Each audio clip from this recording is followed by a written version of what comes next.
Hello everyone, very good morning to all of you. आज के दिन की शुरुआत करेंगे 22 जनवरी 2022 के इंपॉर्टेंट करंट अफेयर के साथ।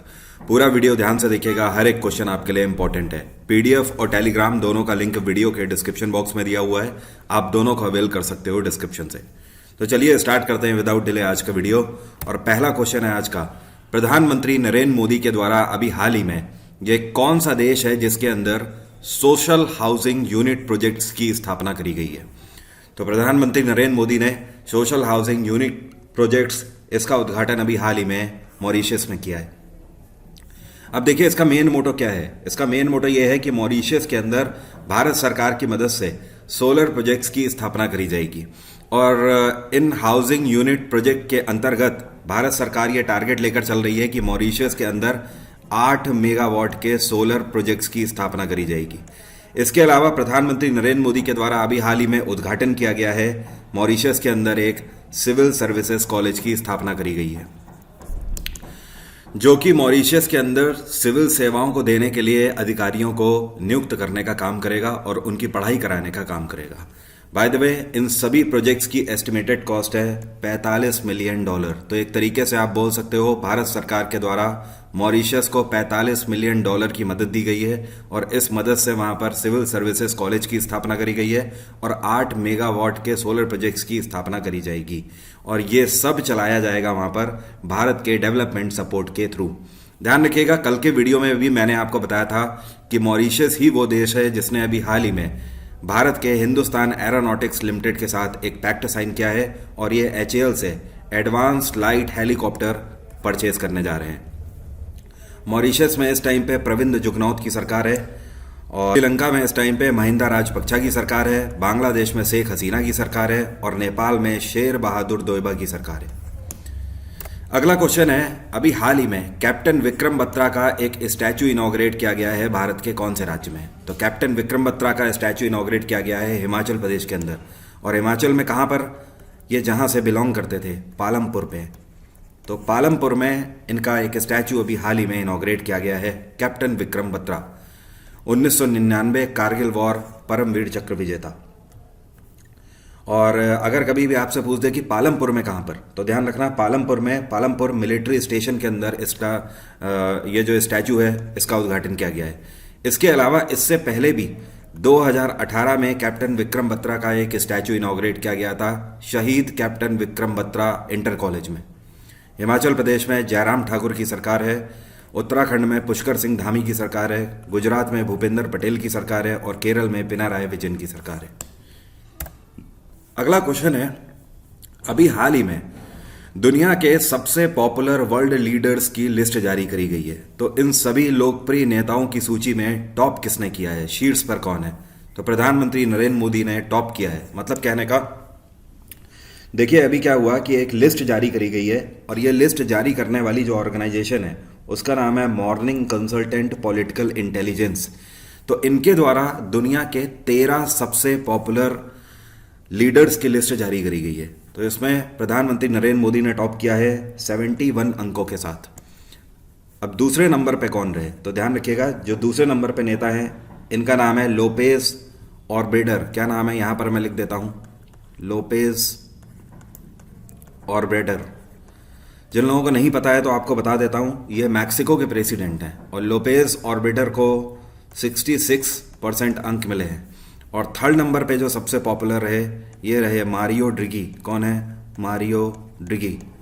और ये इटली के प्रधानमंत्री हैं, इनको 60% अंक मिले हैं। बाय द वे आपको बता दूं, जे बिडेन जो कि अमेरिका के राष्ट्रपति हैं, इनको 6वां स्थान हासिल हुआ है। और सबसे आखिर में इसमें रहे बोरिस जॉनसन जो कि ब्रिटेन के प्रधानमंत्री हैं, इनको लास्ट पोजीशन मिली है, मतलब 13th रैंक मिली हुई है। अगला क्वेश्चन है, who will unveil a 216 feet statue of Shri Ramanujacharya in Hyderabad? Hyderabad के अंदर किसके द्वारा बहुत जल्द 216 फीट के एक स्टैचू का उद्घाटन किया जाएगा और ये स्टैचू होगा श्री रामानुजाचार्य का। तो प्रधानमंत्री नरेंद्र मोदी के द्वारा ही इसका भी उद्घाटन किया जाएगा। By the way, Shri Ramanujacharya 11वीं शताब्दी के एक साधु हुआ करते थे, या आप बोल सकते हो संत हुआ करते थे, और इसके अलावा सोशल रिफॉर्मर भी थे। इन्होंने सोसाइटी में उस टाइम भी समानता के बारे में बात करी थी, मतलब इक्वालिटी के बारे में बात करी थी। तो आपको याद होगा जब सरदार वल्लभ भाई पटेल का स्टैचू 2018 में इनॉग्रेट किया गया तो उसको नाम दिया गया स्टैचू ऑफ यूनिटी, जैसे कि वो एकता का प्रतीक है। उसी तरीके से इसको स्टैचू ऑफ इक्वालिटी के नाम से जाना जाएगा क्योंकि यह समानता का प्रतीक कहलाएगा। तो इसका उद्घाटन कहां पर होगा? हैदराबाद में किया जाएगा। अगला क्वेश्चन है, यह आज के सभी क्वेश्चंस में से मोस्ट इंपॉर्टेंट क्वेश्चन में से एक है। ऑक्सफोर्ड यूनिवर्सिटी प्रेस के साल 2021 का children's world of the year declare किया गया है किस वर्ल्ड को? तो यह वर्ल्ड है एंजाइटी। अब देखिए, ऑक्सफोर्ड यूनिवर्सिटी प्रेस के द्वारा रिसर्च करी गई और उसमें यह पता लगा कि पूरी दुनिया में पिछले सत्र में, मतलब 2020 से 21 के टाइम पीरियड में बच्चों के बीच में जो सबसे पॉपुलर वर्ड रहा है वो एंजाइटी रहा है, और बच्चों ने सबसे ज्यादा सर्च भी इसके बारे में किया। एंजाइटी का हिंदी में मतलब होता है चिंता। आपने भी कई बार सोसाइटी में सुना होगा, इवन आप लोग भी इस टाइम पर एस्पिरेंट हो, आप लोग भी सरकारी एग्जाम्स की तैयारी कर रहे हो, तो आप लोगों के बीच में भी आप लोगों ने देखा होगा कि एंजाइटी वर्ड काफी फेमस हुआ है। तो इसको children's world of the year 2021 declare किया गया है ऑक्सफोर्ड यूनिवर्सिटी के द्वारा।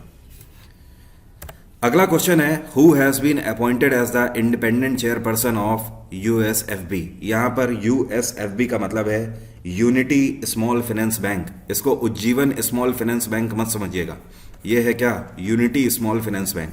तो यूनिटी स्मॉल फाइनेंस बैंक के नए चेयरपर्सन के रूप में किसको अपॉइंट किया गया है?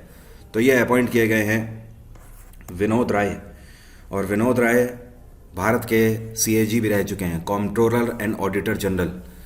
तो अभी हाल ही में आरबीआई के द्वारा farmer CAG Vinod Rai appoint किए गए इंडिपेंडेंट चेयरपर्सन ऑफ यूएसएफबी। और सीएजी के लिए आर्टिकल कितना होता है? तो ध्यान रखिएगा 148। सीएजी का कार्यकाल 6 साल का होता है और सीएजी की रिटायरमेंट एज 65 साल होती है। अगला क्वेश्चन है, अभी हाल ही में ये कौन सा सोशल मीडिया प्लेटफॉर्म है जिसके द्वारा जागरूक मतदाता अभियान लॉन्च किया गया है, जिसको इंग्लिश में अवेयर वोटर कैंपेन के नाम से जाना जा रहा है? तो इसको ट्विटर के द्वारा लॉन्च किया गया है।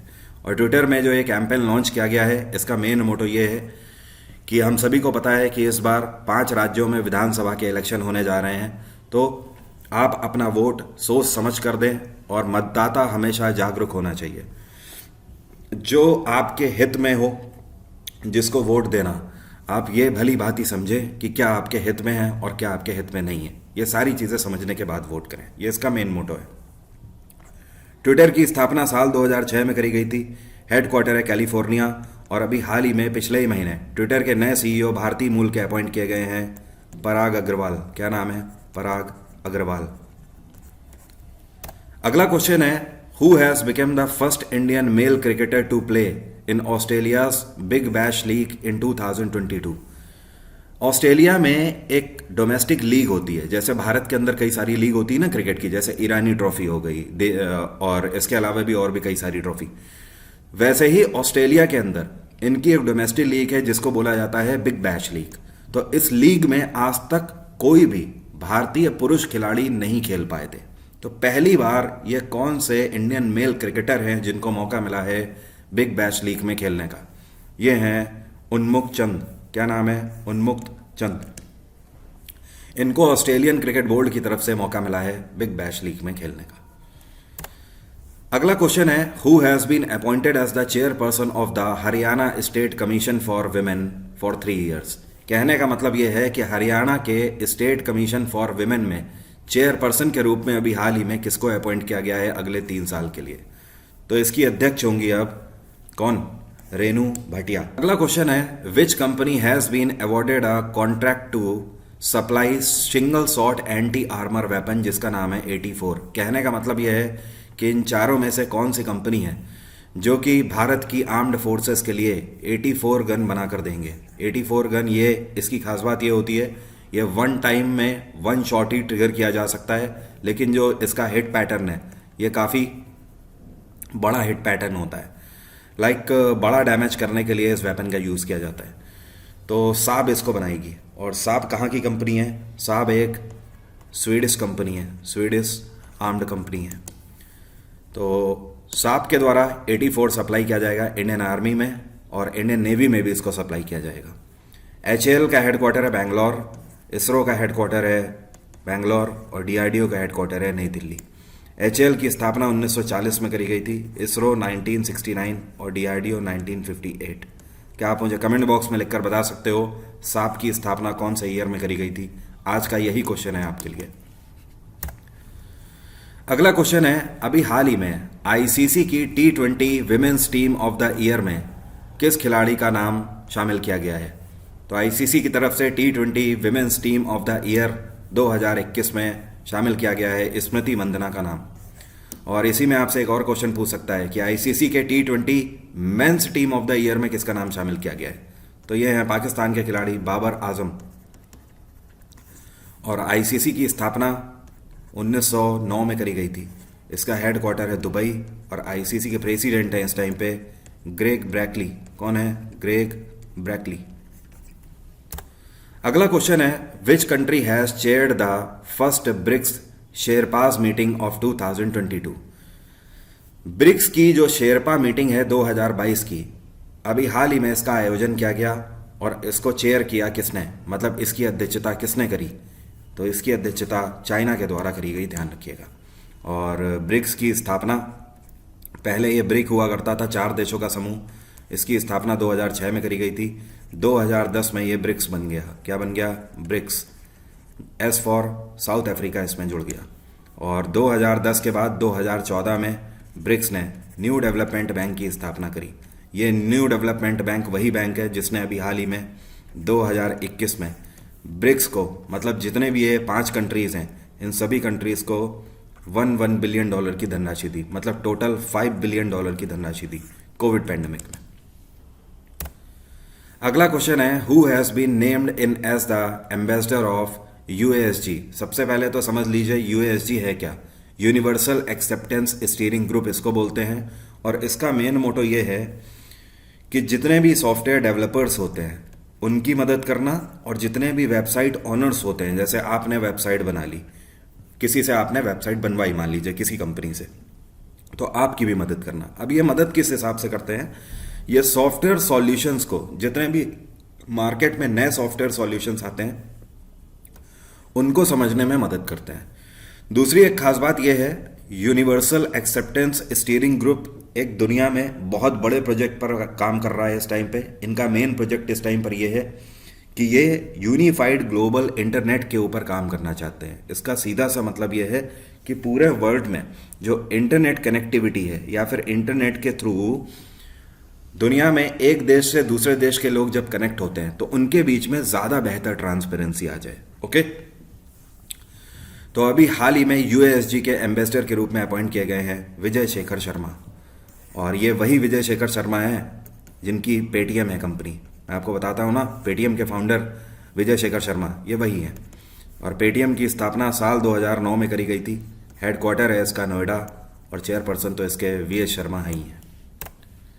अगला क्वेश्चन है, who has become the youngest women to fly the world solo? कहने का मतलब यह है कि पूरी दुनिया में अकेले उड़ान भरने वाली सबसे कम उम्र की महिला कौन बन गई हैं? तो गिनीज वर्ल्ड रिकॉर्ड में इनका नाम भी आ गया है। ये जो आपको पिक्चर में दिख रही हैं, इनका नाम है ज़ारा रदरफोर्ड। और इनके बारे में मैं आपको बताता हूँ, ये बेसिकली ब्रिटिश मूल की हैं, लेकिन इनके पास बेल्जियम की भी नागरिकता है। कहाँ की? बेल्जियम की। अभी हाल ही में ये बेल्जियम के वेल्वेगम एयरपोर्ट में उतरी हैं और एक बार में इन्होंने 41 कंट्रीज़ की यात्रा करी है। कितनी? 41 कंट्रीज़ की। और अगर किलोमीटर में आके तो 52,000 किलोमीटर की इन्होंने यात्रा करी है। और आपको पता है इनकी उम्र कितनी है? मात्र 19 साल की हैं ये। और इस पूरी यात्रा के दौरान ट्रैवलिंग के 2 Guinness world book of record इन्होंने ऑलरेडी तोड़ दिए हैं और इनके खुद के अपने वो रिकॉर्ड बन गए हैं। तो 52,000 किलोमीटर की यात्रा करने के बाद, एक बार में 41 कंट्री घूमने के बाद ये वापस बेल्जियम आ गई हैं। अगला क्वेश्चन है, who has announce to get retire from tennis career after 2022 session? 2022 के सभी सत्र खत्म हो जाने के बाद टेनिस करियर को अलविदा कह देंगी कौन? ये हैं सानिया मिर्जा। इन्होंने अनाउंस कर दिया है कि ये अनाउंसमेंट करने वाली हैं रिटायरमेंट का 2022 के सभी सेशंस को परफॉर्म करने के बाद। सानिया मिर्जा पहली ऐसी भारतीय हैं जिन्होंने WTA सिंगल्स जीता था। कब? 2005 में। इनसे पहले किसी भी भारतीय ने WTA टाइटल नहीं जीता था। इसके अलावा अगर ग्रैंड स्लैम की बात करें तो ये ऑस्ट्रेलियन ओपन भी जीत चुकी हैं और US ओपन भी जीत चुकी हैं एक बार। उम्मीद करता हूँ सभी क्वेश्चन क्लियर हो गए होंगे। फर्दर कोई भी डाउट है तो आप मुझसे कमेंट बॉक्स में पूछ सकते हो। आज की बात यहीं तक रहेगी। अनअकैडमी पर Varun777 कोड के साथ आप कोई भी सब्सक्रिप्शन ले सकते हैं और बेहतर ऑफर्स और साथ में एक्स्ट्रा 10% का डिस्काउंट अवेल कर सकते हैं। आज का मैं आपको लाइक्स का टारगेट दे रहा हूँ, 3000 लाइक्स का टारगेट दे रहा हूँ। ये लाइक्स हो जाने चाहिए, सभी लोग लाइक का बटन प्रेस करके ये लाइए। Bye bye, take care, have a nice day. आपका दिन मंगलमय हो। कल सुबह 4 बजे फिर से यहीं पर मुलाकात होगी।